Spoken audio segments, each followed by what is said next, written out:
I had a great question from someone asking about practices to support releasing anger if you have a fatigue condition and maybe can't do things like boxing or punching pillows, etc. So firstly, I would say when we're exploring anger, it can be really helpful to get practitioner support. So the way that your individual body connects to and experiences anger, and anger that may have been repressed, is very unique to you.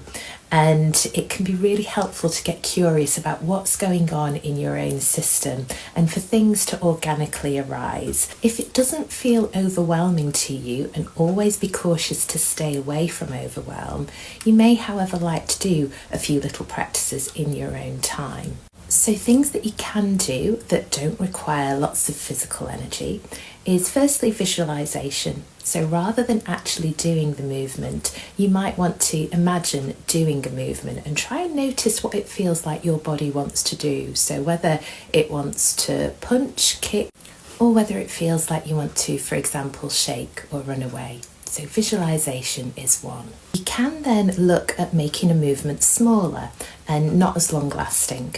So sometimes it can feel really helpful to think about pushing. So pushing something away, you can do this lying in bed. So imagine, what would it be like to push something away? This can sometimes really help us tune into anger and that sense of our own power. You can also press down on your legs or press your hands together. And then there's also sounding. So voice can be incredibly powerful.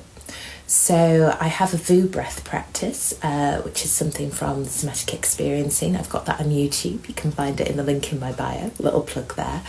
You may enjoy that.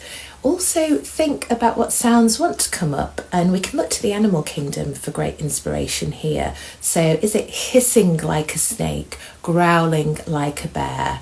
What type of sounds want to come up? And again, this can be something that you might want to play around with if you're looking at expressing anger.